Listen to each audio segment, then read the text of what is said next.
Welcome to ODEON Capital Conversations on all things money and markets with Dick BOVE and Matt Van Alstyne.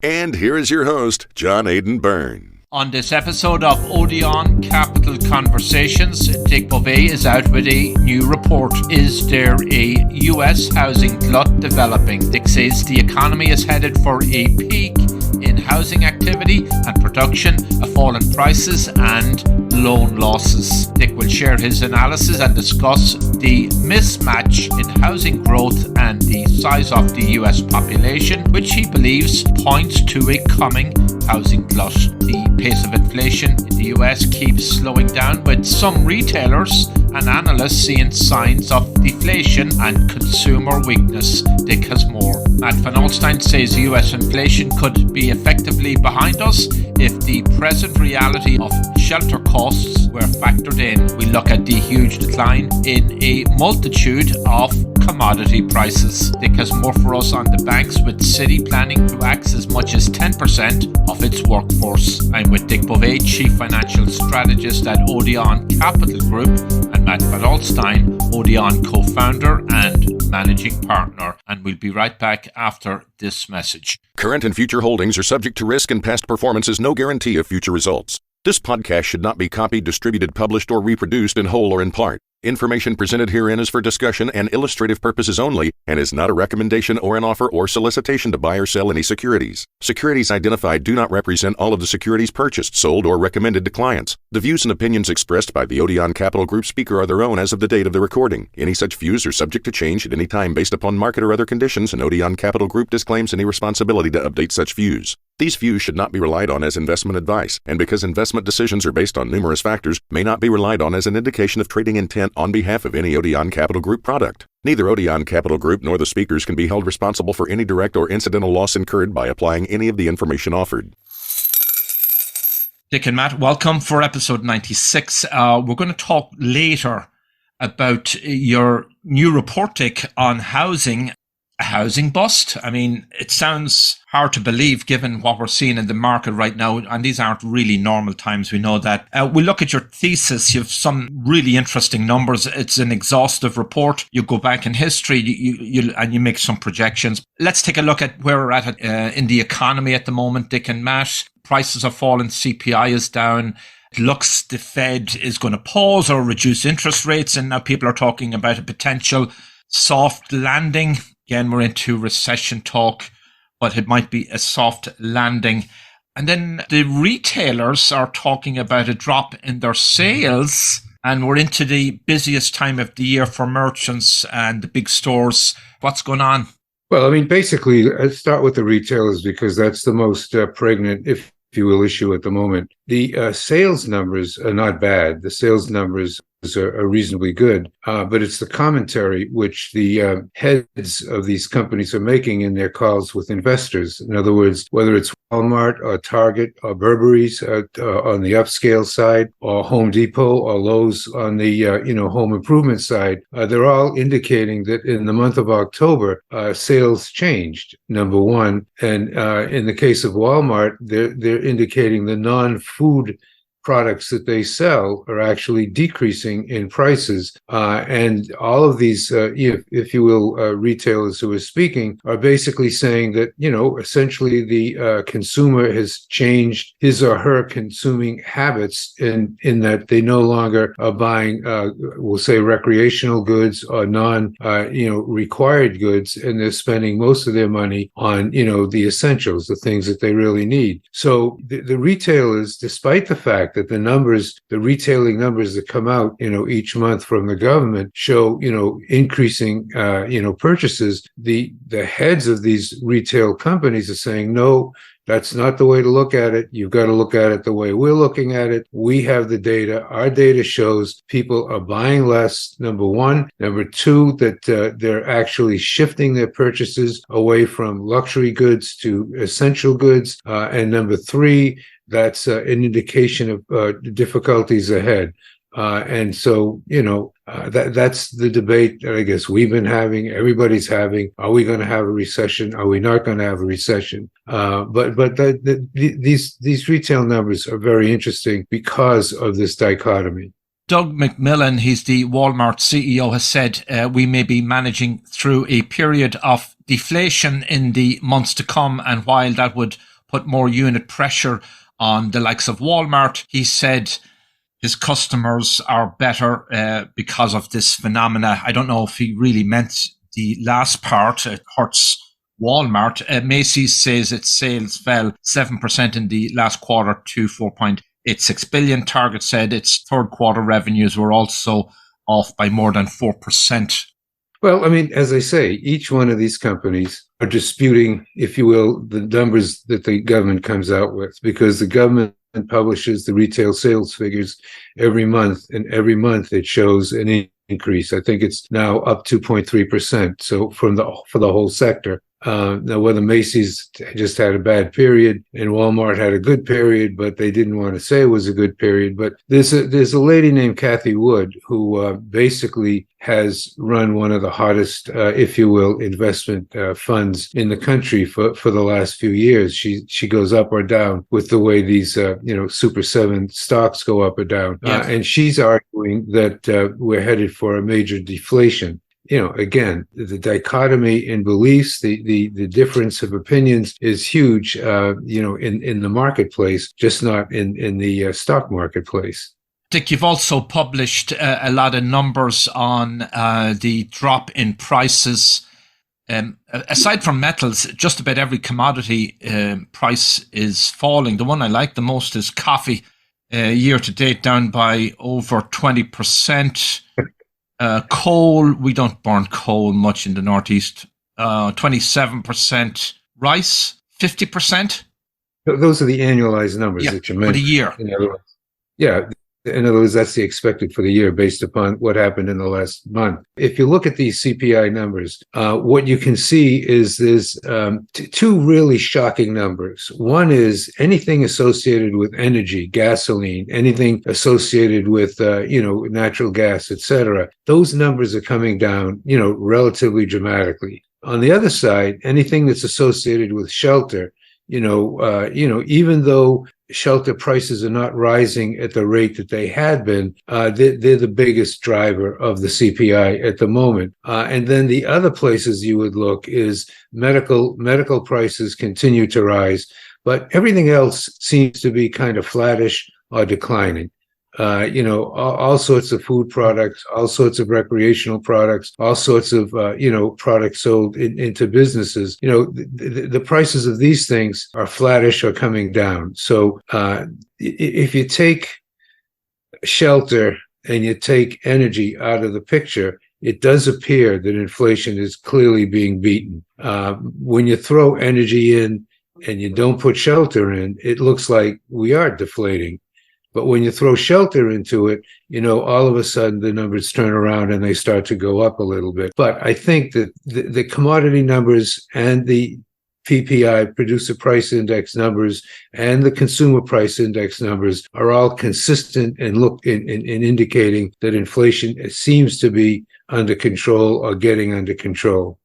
I would emphasize on if shelter was a concurrent measurement, the same way that food and gasoline and the other products are concurrent measurements, inflation would be close to zero at this point, because the shelter is a lagged indicator, and we had a dramatic spike in the summer of 2022 when it went up basically on a concurrent basis almost 20% year on year, which at the time I think we mentioned if you're measuring housing as a concurrent incident now, you would say inflation's well into the 15% range. The reason it's lag, and it makes a lot of sense if you're trying to be logical about how life works, is almost everyone who's a renter has a year-long contract. And so if you signed a lease just before there's a spike, that shelter doesn't impact you until you go and renew your lease a year later. And then, so you live with a year of 0% inflation. Then, 1 year later, you have a spike yourself of 10% on shelter. It makes sense for the government to smooth that out. But right now, year on year, all the data is year on year, shelter is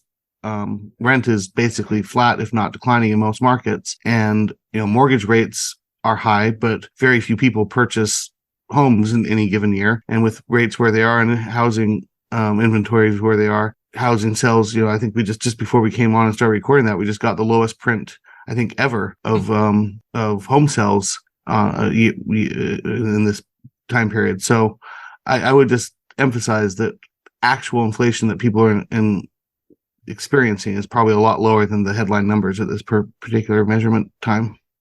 Yeah, no, I think that's exactly correct. I mean, shelter just messes up these numbers dramatically because it's such a huge portion of the total, number one, and because it basically is lagged, as you've explained. I don't have to repeat, lagged as you've indicated. But I think shelter is going to come down. I think, we'll discuss this in a little while, I guess. But I think we're building too many houses now. I don't believe the shortage thesis anymore in terms of housing in the United States. Yeah, well, we're going to look at that in a moment.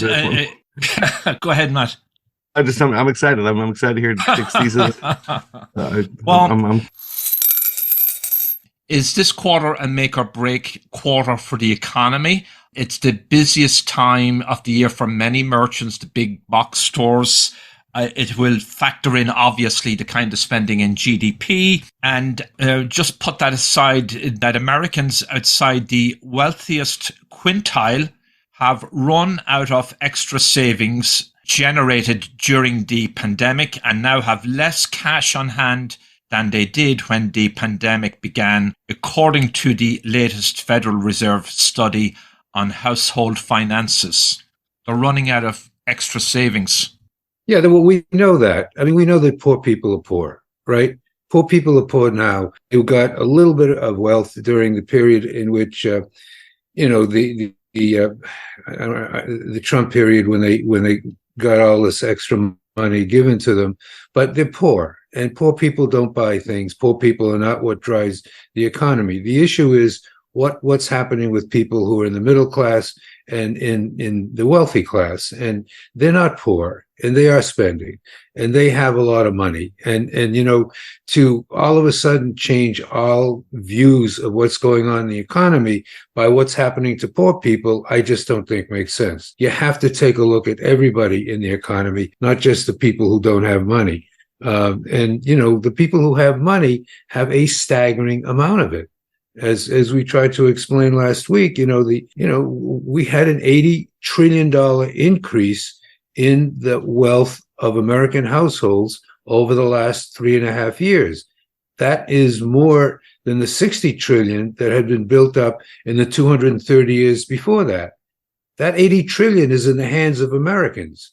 That 80 trillion is not in the hands of poor people. That 80 trillion is what will drive the economy. It won't be the fact that poor people can't pay for their houses. Yeah, I don't know if the Fed was necessarily referencing poor people, Dick. I mean, the middle class and maybe upper middle class, they've gone through the excess COVID savings. They're still rich. But when you have excess savings, you have various choices. And one would be to spend it and buy new furniture, renovate your kitchen, or whatever you wish to do.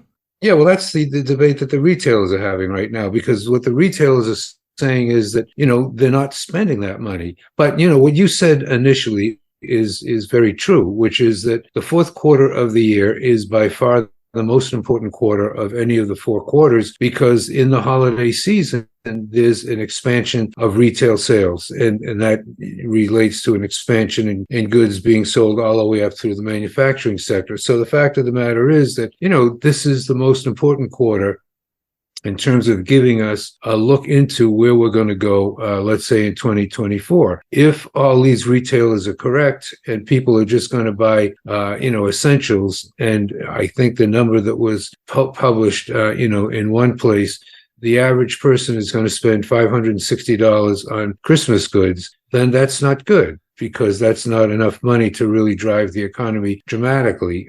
So what you said, John, is right. What happens in this quarter is very important in seeing what's going to go ahead in 2024. I don't think we've talked enough about, I've mentioned it once or twice, just the wealth effect. When we talk about middle and upper income people, generally those are the same people that own their houses. And if you owned a house coming into 2020 or 2021, you got to experience that 25 to 30% price increase that most of the country saw in house prices. You end up with this psychological thing called the wealth effect, where you feel a lot richer. And it doesn't matter if you have the cash in your bank account or not, if you bought your house for $1 million, you put $200,000 down, it's now worth 1.3, and so your equity is now $500,000 when you started off with $200,000 of equity, and you feel a lot richer, and you don't mind taking a little bit more on your credit card or spending a little bit extra on that vacation. So I feel like where the consumer spending is coming from, as Dick has mentioned, not the bottom quartile, but the top 3 quartiles, where the wealth effect really has a big impact. And not to mention, I'm failing to mention that the stock market has also been on a tear since 2020. And your 401k is bigger, and so it doesn't matter if your actual cash in the account, your checking account it almost doesn't matter when you feel like, hey, I've got a few $100,000 extra in my house. I got a couple $100,000 extra in my 401k. I can take that trip to Walt Disney World and I can afford that latte. And so I feel like, when you talk about the deflation from Walmart, unfortunately, Walmart's customers are overrepresented in the bottom half of the wealth spectrum in the United States. And so they are going to see the deflation, and they are going to see, the lower quartile of income earners, reframe their shopping cart from name brands to generics, and from, buying steak to buying hamburger meat, and they'll see that type of impact a lot more. But when you have a wealth effect that really impacts people's psychology, it's going to be hard for the spending to come. And I would also point out, going back to, whether or not there's a recession, well, there's definitely a recession coming. The question is, will this be the first time in history that we skip the recession that's predicted by the inverted yield curve and predicted by rising jobless numbers and whatnot? And I just point out, every recession we've had in the last 25 years has come out of left field. It's not predicted.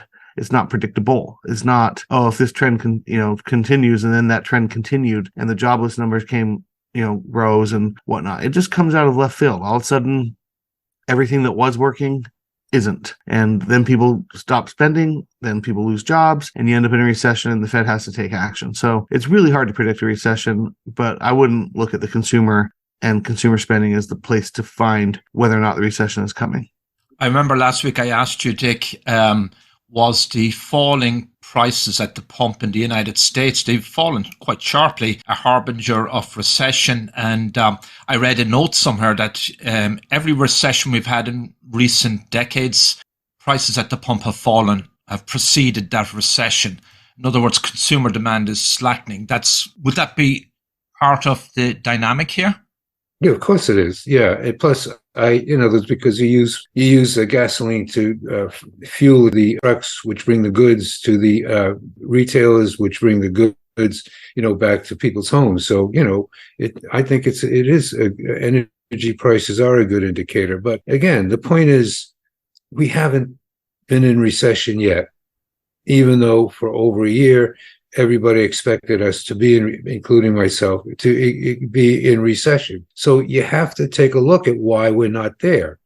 And looking at the fact that a whole bunch of poor people can't buy things is not the way to determine whether we're in a recession or not.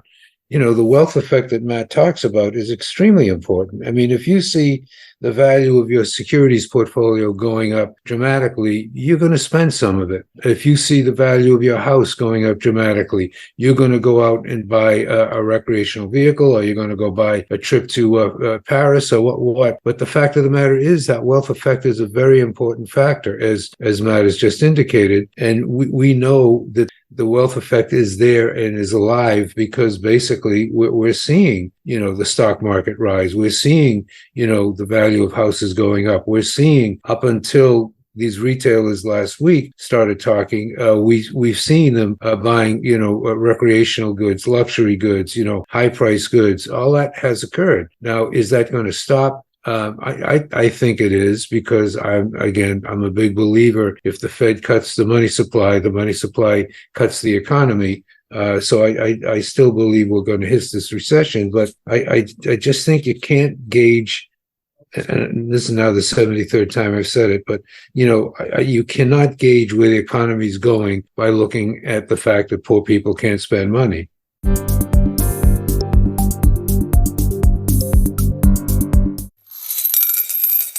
Dick, you're out with a new report. It's an exhaustive, in-depth report on the US housing market It's headlined, "Is there a housing glut developing?" And you say the numbers suggest that this is indeed the case. Your thesis is housing unit growth is now exceeding the growth of the US population. The US population today is at 339 million, and the money supply that funded this growth is now in decline. You see problems ahead for housing. Is it going to amount to a crash? Well, I'm not saying that there's going to be a crash. What I'm saying is, first, to wipe out for the minute everything you think about housing and mortgage prices and housing prices and people's incomes. Then the second thing I'm saying is, have faith that the government numbers are correct, which, as you know, I repeatedly indicate that I don't think government numbers are correct, because all they're doing is trying to measure something which you can't measure. But the point is, if you do those two things and you then sit down and take a look at the growth in population versus the growth in the number of houses, what you can see that over the last 5 years, every one person added to the population, we added 1.3 houses. And that doesn't make sense.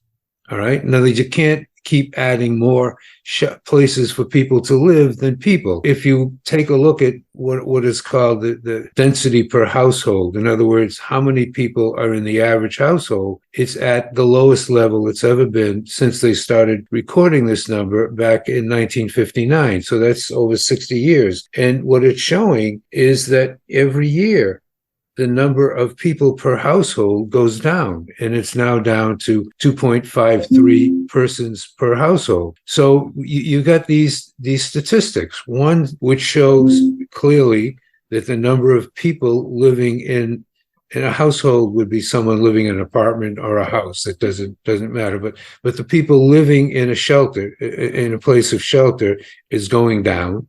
It's going down relatively dramatically. And number two, if we believe, again, that the numbers that the government is producing, there's 145 million houses out there. Houses being houses, apartments, condominiums, mobile homes, the whole bit. There's 145 million of them. The population of the United States is only 330 million. I mean, how many houses do you need, or how many places of shelter do you need for a population of 330 million? And, when I used to do this, decades ago, I would look at the size of the houses also, because not only are there more houses, and again, the word houses is bad. Remember, it's houses, condos, rental, mobile homes. When the square footage is looked at, not only are we having fewer people per household, but the houses are bigger. They're living in bigger living spaces. So the net of it is, what I'm asking, so to speak, in this report is, if these numbers I'm telling you are correct, and I'm relying on the government to be producing accurate numbers, how many houses does the American population need? And I'm making the judgment, personal judgment, is they don't need this many. There's too many houses out relative to the size of this population. And if that's true, then these houses which are being held off the market and not being sold, which, that is starting to change now, and people are starting to put more houses on the market for sale.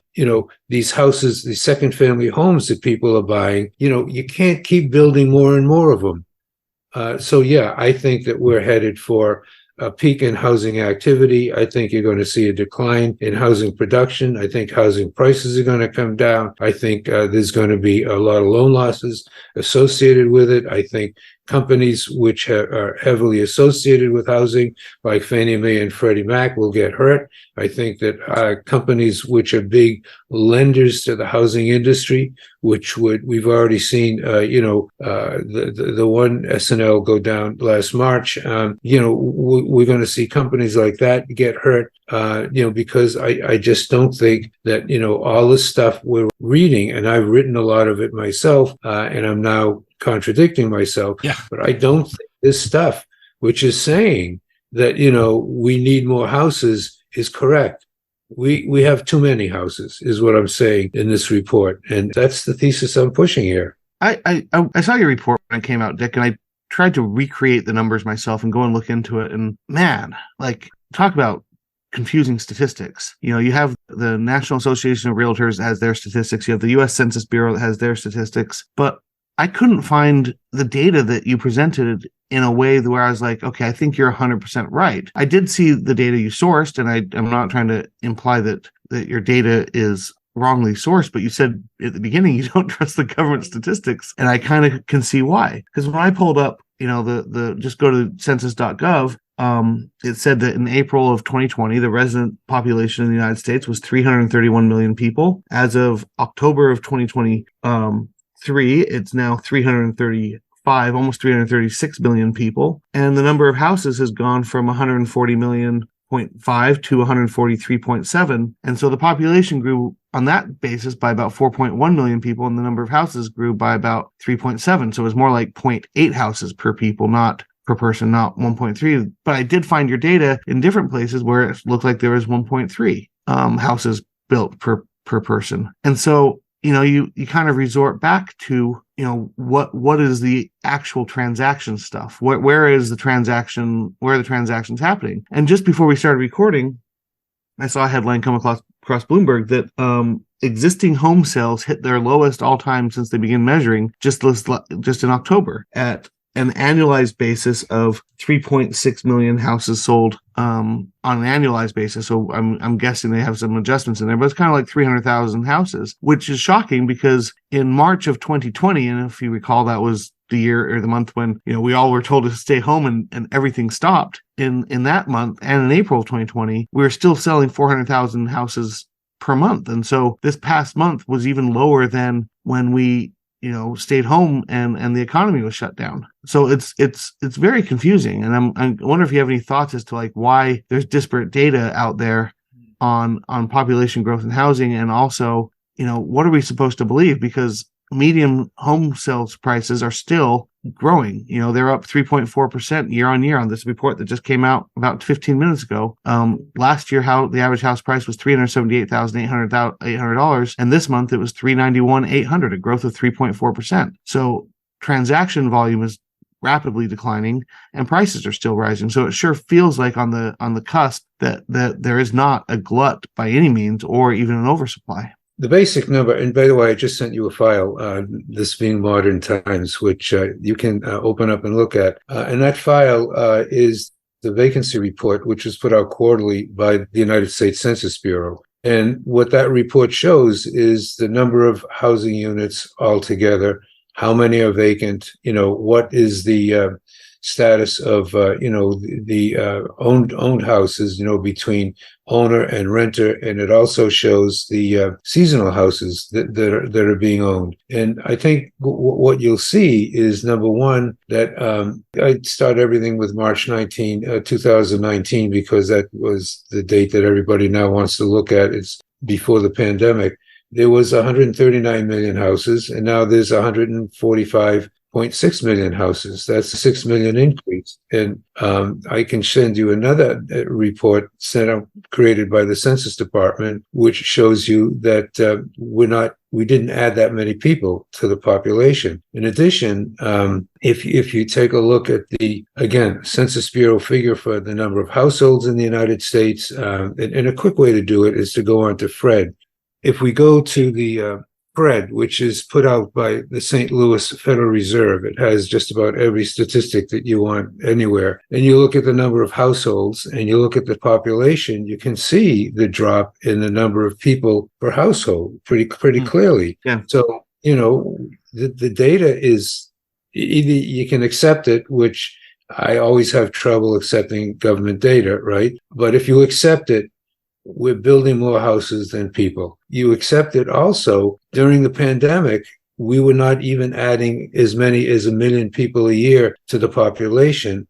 That's the reason that, we kept building houses, even though the number of people that we were building was not growing that dramatically.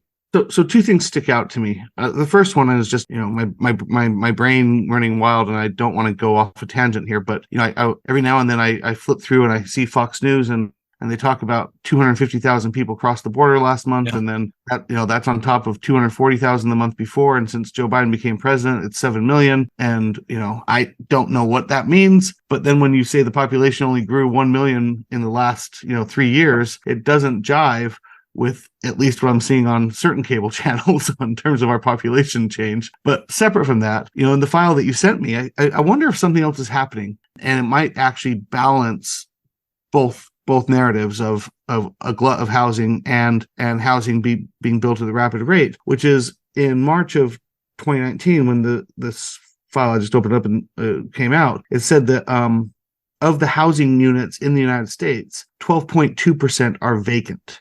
And then it kind of breaks them down as to why they're vacant. Around 9.4% of them, it looks like it's just second homes that people use and keep vacant for their own personal use. And then the rest are between for rent or for sale or whatnot. And you fast forward to September of 2023, and it's now down to around 10%. So 2% of the housing inventory in the last 3 years went from vacant to occupied. And if you balance that with the population statistics, it sure seems like what we're having is more and more people living alone or with fewer people. And it might be not a housing glut, because to me, a housing glut would be a lot more vacant houses and they're about to come on the market, and they're going to, it's causing a glut. It causes, more inventory than demand, more inventory than demand can absorb, more inventory than the banking can absorb. But if the population is moving from, and I'm not fast enough to look this up, but I'll just make up a number that, let's say in the 1970s, 3.5 people shared a house. And by the 1990s, it was 3.0. And then by 2023, it's 2.5. Then you can actually have a slower growth amongst the population while having a bigger growth among housing and maintain housing demand. Unfortunately, the file I sent you gives you the exact numbers for vacancy. Oh, great. For owners, for renters, for seasonal, for all that stuff. It's all in that file. But the point is that you're correct in your essential premise, which is the population is spreading out. All right. In other words, we're not talking about young people living in their parents' basement. We're talking about older people, having their own condos now or their own living space. And so, if you went back to the housing boom back in 2005 to 2008 or 2007, I guess it peaked, that's exactly what you saw. There was no increase in the population at all. There was a huge increase in home sales. And the result was that the number of persons per household were dropping, and they were dropping because people were living alone, and they were living in two-person households as their children moved out and got married or what have you. And that phenomena, I would assume, is continuing because the population is not getting younger. But the bottom line is there was a time when, before this massive rush of people into Florida, there were more people dying in Florida than being born in Florida, and there was a glut of condominiums on the market because you couldn't sell them. Now, that was 20 years ago, but you couldn't sell the condominiums because there weren't enough people to buy them. And so, the fact that population is separating out, you're absolutely correct. The fact that they do have a shelter, and they do have to get rid of that shelter when they die, or when they want to move into a hospice or back with their children. That thing still is there, and people can live in it. So we do have this huge increase in the number of houses versus the number of people. The growth of American population from 1959 to the present time was about 1.3% per year. In the last, again, starting in 2019, which is the new year zero for everybody in our industry, the growth in the population is 0.3%. 0.3%. Now, I don't know if the immigration figures are being counted, when the Census Bureau puts out these numbers, but these are not my numbers. These are numbers put out by the Census Bureau. They're put out every month. I don't make them up. They make them up. I'm not accusing you at all of making them up. I'm just saying. I understand. It's this thing that sticks out to me. Like, we talk a lot about, I mentioned Japan and China and Germany and their declining birth rates, and the US, in the back of my head, our birth rates are, I think, amongst the lowest of the developed world. And it's not impacting us the way it's impacting those other countries because we have such a robust immigration policy, both formal and informal. And so then when you say like these statistics where we've only grown a few million, it just doesn't feel right given the the headline numbers of the immigrants that seem to be making up the difference. The U.S. population in 1950, Dick and Matt, was 158. Now 339. On your point there, Matt, U.S. fertility rates today are 1.64. Back in the 1950s, it was 4 children per woman. And also on the Matt raised what occurred to me also, the border crossings and immigrants coming in without documents to the country. They are actually counted. Data published by Pew from the Census Bureau said the unauthorized, that was the phrase they used, immigrant population, they have no green card or citizenship. They are counted and reached 10.5 million in 2021, which was a modest increase over 2019. So everybody is counted apparently, but I don't know how you would accurately count border crossings. To me, it's a guesstimate game somehow. Yeah, of course it is. But the point is, all I can do is take the numbers that the government says are accurate, right? And if I take the numbers the government says are accurate, we're adding more people. We're adding more houses than we're adding people. And basically, that's an unsustainable situation in my estimation. We are thinning out the population, to use, Matt's concept, too much. It's down to 2.53. Back before World War II, it was somewhere in the 3.46 area, and if you go back to 1900, it was close to 5 persons per household. So, all those dynamics are in place. The bottom line, which I keep coming back to, is you can't build more houses than you build people.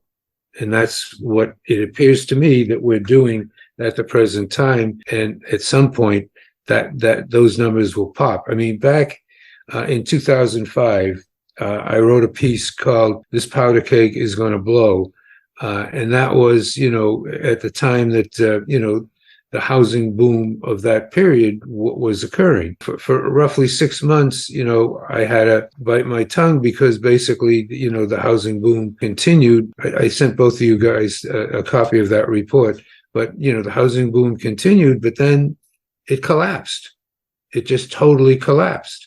And, the housing recession that occurred at that time, which everybody thought, couldn't happen, happened. And it was exactly the way we described it in this report back in, we'll say 6 months to a year before the collapse. And so everything you read now would argue that the demand for housing is increasing, that we're not building enough houses fast enough, that people who own houses don't want to put them on the market, that, that we're going to run into a real shelter problem. But I cannot see that in the numbers. It does not show up in the numbers at all. How regional do you think this is? Well, I mean, we can break it down to regions because they actually do that, but I haven't broken it down to regions. But, apparently, I think, John, you mentioned this, that there was a report out about 15 states that this particular reporter wrote, 15 states, are not habitable. That people should leave those states and go to other places in the United States. Let me guess: New York, New Jersey, California, Illinois. Well, look, Oregon. I used to live in New York. New York does have its advantages. People say they're going to leave New York, and I kind of get that argument. But look what you have in New York. You got theater, you got dining out experiences. John, I want to point out that you're missing where they are leaving, because New York has had a declining population for decades. If you eliminate the New York City region, and then if you just hone in on New York City alone, if you live near Manhattan, you're not going to see it because it's on the outer boroughs and on the outer edges of the outer boroughs where the population is actually California's declining. Population also. Yeah. I mean, upstate New York is devastated. Yeah, no, but California is also losing population. Anyway, the point is, I do not have regional figures, so I can't answer your question. No, I'm just thinking hypothetically, and I just wonder if you did have the data, but like going back to New York, New York on a broad level has had great, New York State has had relatively good housing price data, because you have this dichotomy where upstate New York, where population is declining, and it's declining while the housing availability stays stable.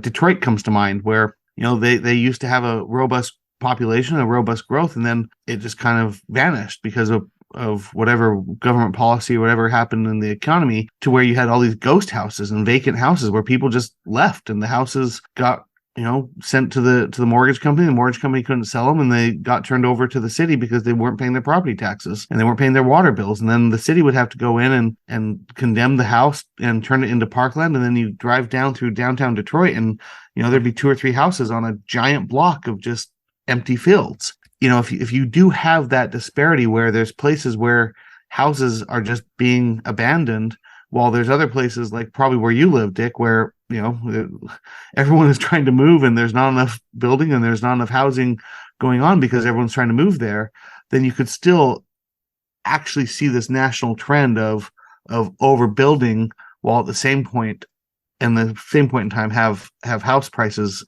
continue to grow.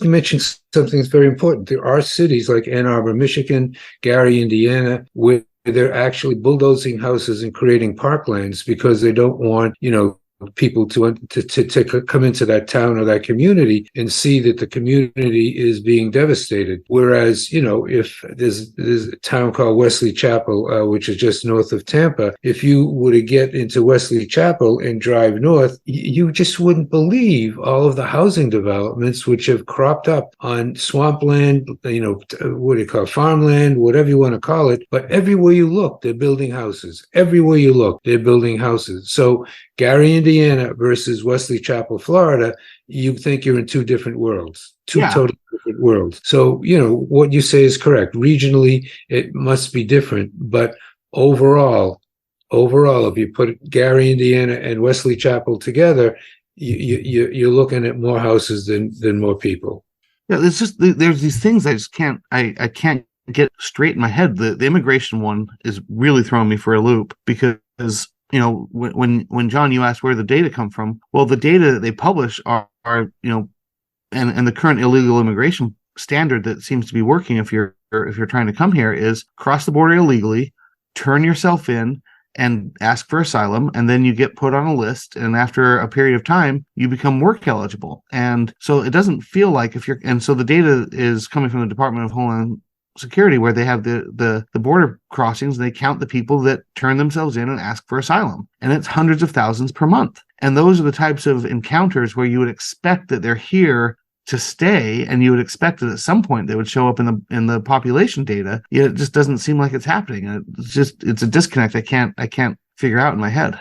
I mean, again, to upset John, I'll give you a personal experience. The woman who takes care of my wife, her brother-in-law was an official in the Cuban government, and he, supposedly the Cuban government told him to go out with, bats and beat the people who were rioting in the streets, which he didn't want to do. So he went to Panama. He took a flight to Panama and then took the route north. He crossed the Rio Grande, came into Texas, got registered, flew immediately to Tampa to live with his brother, is now, working, as a trucker, in the United States. I don't know if he's been counted in the population. I don't know if he was with a group of, his group was small, about, 12 people who had the money to pay to take this trip and do this thing. But, so I don't know, if they're counted. I know they're trying like hell not to be counted. But the point is, if I take the numbers as they're given to me by the government, it is clear we have more houses being built than people being born, net people being born. I just wonder if, and I've been scouring while listening as well, trying to find out if there's some sort of official policy of asylum seekers aren't technically counted. Because if there's some sort of population that's just completely missing from the population data, well, they need housing too, and that could make a totally dramatic difference to how we look at this. But I agree with you. You have to take the data that they give you, and I've been a big defender that you can't trust the government, but as long as they're consistent, it will reveal the trends, and it will reveal, the underlying, core of the data. Whether or not it's accurate would be a different debate. It's just the consistency and capturing what's actually happening on the ground, if they're able to capture that. But I can't find anything that says asylum seekers are counted or not counted. And so my guess is they are counted. I would think it'd be strange to not count them. But it just doesn't seem to be showing up when you have numbers that say 250,000 people are crossing the border each month, and yet the population only grows by about 1 million people. It just doesn't jive.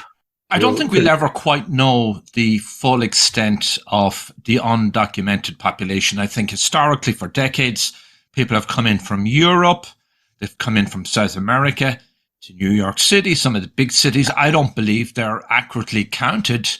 And that, if I were undocumented, I would avoid census workers. Obviously. Yeah, you would, of course. So, but if I was so the good news worker, is, I would try to guesstimate that. if they become good Americans and so on, become citizens, whatever, they're going to help bolster our housing stock or demand for housing stock. And there is some upside in that. But the bigger question is, what are you saying to investors with your thesis? Stay away from investing long-term in housing in America, or yes, or short exactly. The housing market? Yes. It's a simple answer to your question. But there are specific companies that are heavily involved in housing. All right. And, what I'm telling people who talk to me about this stuff is don't buy those stocks. Number one, if you want to short those stocks, you can short them. Number two, because, the housing, whatever that you want to call the current housing situation, it's peaking.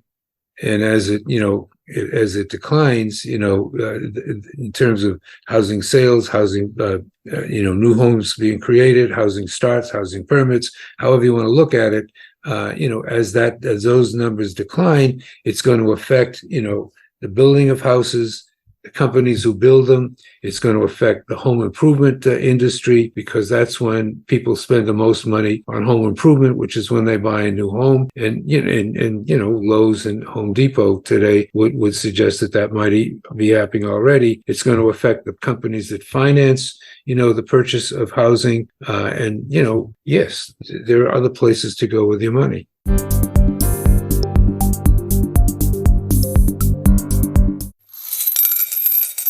Dick, we haven't looked at banking yet on this episode. Where are we at? I'm just looking at some of the headlines randomly.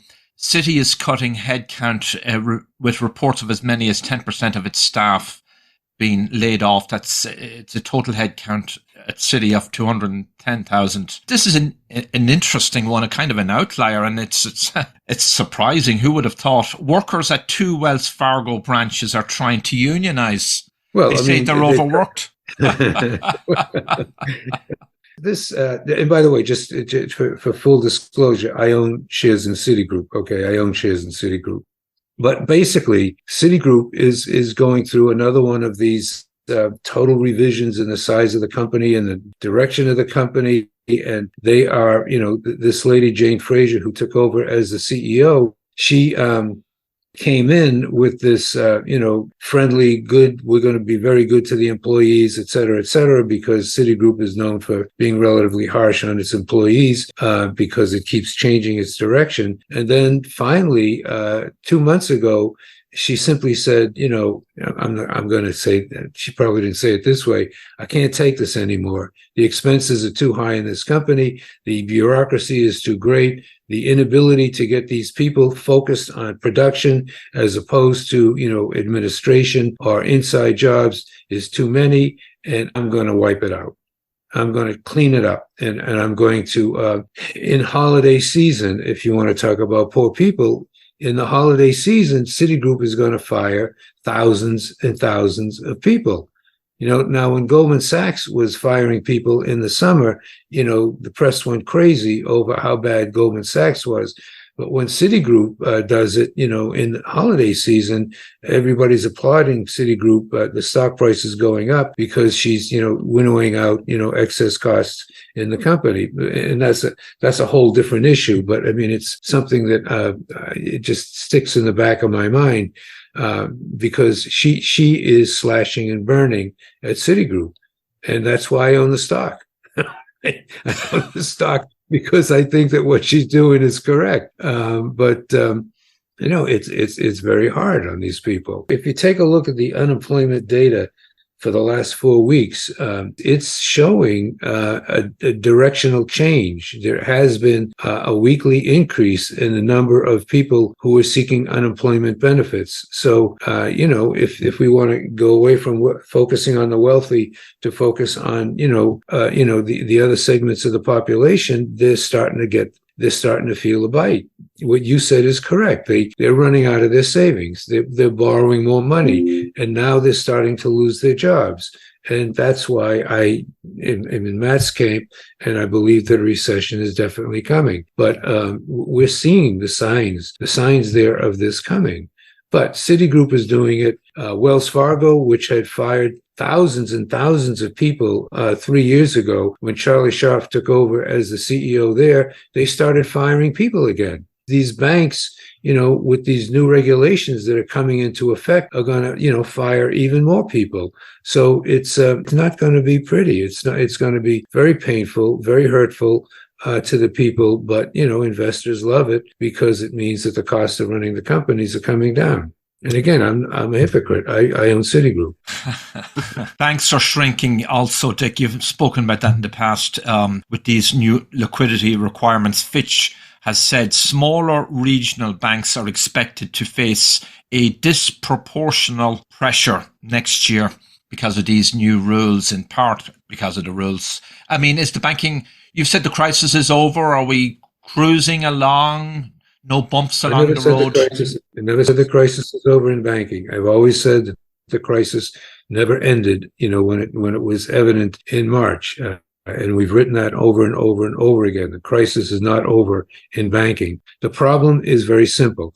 In March, and people in banking now like to call it March Madness, like the basketball people. But the point is, in March, the United States saw 3 banks go under, and all of a sudden decided that it wouldn't let any of them go, no one lose money. And the president of the United States gets up and says, okay, every dime in a bank in America is protected. Now, that was one of the most blatant lies that any president has ever made, because there's $19 trillion in deposits in the banking system. 11 trillion are being insured.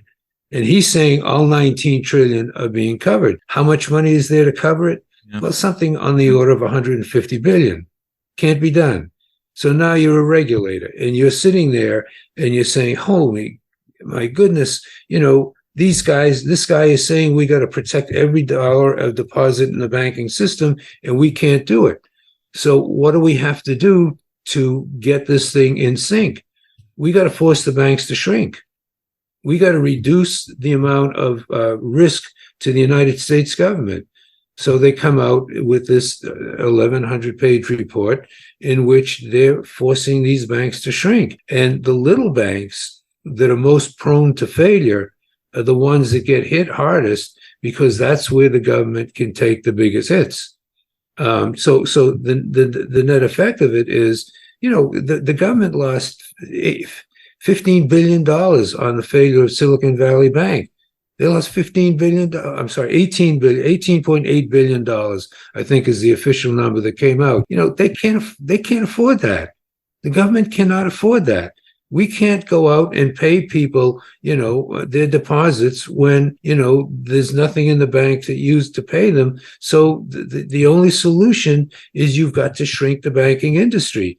Now, everybody is screaming like crazy that, these people are going to lose jobs. These small companies are going to go out of business. There's going to be a reduction in lending in the U.S. economy, which is going to slow down the U.S. economy. All those statements are true. But what is also true is we can't stop it. when you said that, the president comes out and says every bank is good and that it's not true, and if he had come out and said, by the way, we only have $150 billion backing up your trillions and trillions of banking deposits, good luck, everyone. It'd be right. That would also be true. That would also become true. Banking is a confidence trick. You put money in the bank because you put it in today because you are confident that you'll be able to take it out tomorrow. You're confident that the money in your bank is just as good as the money in your wallet, just as good as the money that you've put under your mattress. But the reality is the banks don't just, put your money in a box and sit and wait for you to come in and take it. They have a system where they kind of guesstimate who's going to be taking when, how much can they invest, how much can they put at risk. And the reason the banking system works this way is because everyone is confident. It's the widespread belief that the banks have the money that makes it true. And if that widespread belief were the opposite, then there would be no banking system because no one would put their money in it. If everyone stops believing it, it stops being true. So I kind of have a lot of sympathy with the president and with the FDIC coming out and being like, look, the system is safe. The system is sound, because as soon as you stop having that widespread belief, that also becomes true and becomes justified. And so I remember when Lehman Brothers went down, and a lot of people, angry people, were on TV talking about how the day before the week before, the CFO and the CEO were on CNBC talking about how sound their bank was and how safe it was. And they're like, these guys should be prosecuted because they were wrong. They lied. And I'm like, they didn't lie. It's true. It's true until it's not true. And the government has enough money to support the banking system as long as everyone keeps the banking system confidence, high. As soon as the confidence is gone, then yes, there's no more money. But at that point, a lot worse things are going to be happening as well. Yeah, of course you're right. But the point is, if you're a regulator and on one hand that you've got to say that the banking system is safe, and you've got to say that the government will back every dollar in the banking system, and on the other hand, you can't do it, the only solution for you is to reduce the risk. You got to reduce the risk to the government, and that's what's happening. Yeah, but what they're trying to do, and let's be honest, this is the reality, is they're not worried about the entire banking system collapsing. What you're worried about is the banks on the cusp. When you have collective group risk that's inherent, and the FDIC is insuring it, and they're insuring all of it, the big fat portion of that is completely safe and sound. And on the cusp, banks start failing. And what we saw with Silicon Valley Bank, is it actually kind of got a couple other banks to look like they're going to fail, like First Republic and Signature Bank. And I feel like there's another one in Beverly Hills that also we lost. It was a crypto bank. Yeah, and so banks on the cusp start failing, and the reason they have to put a stop to that is because you're right, they don't have enough money to support every bank, but you got to stop the dominoes from collapsing and people putting their monies in the big five. And so I have a lot of empathy. I don't think they were lying. I think they were right, because here we are. Our banks are still safe, and I'm a First Republican banker, and it worked out. I got picked up by Chase, and they've treated me great. So. Interesting historical footnote on the collapse of Lehman. John McCain's poll numbers were rising just prior to that, when he was taking on Barack Obama. And as soon as Lehman collapsed, within days, his poll numbers plunged.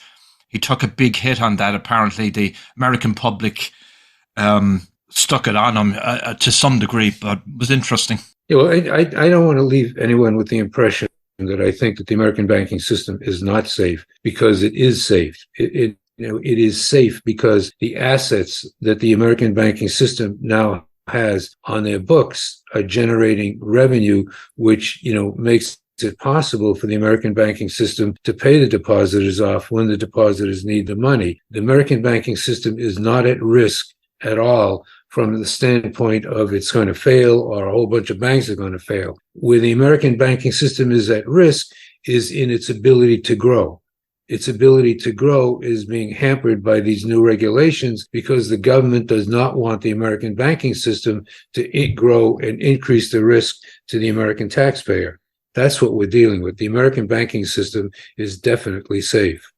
Good. Well, that's a good note. It's Thanksgiving week. Maybe the president got one thing right this week. He pardoned 2 turkeys. So Enjoy the turkey this weekend and Thanksgiving. It's the nicest, one of the nicest American holidays, Thanksgiving, I believe. So we'll be back next week and we catch up at all the market news and what's happening in the banking sector. And until then, Dick and Matt, take care.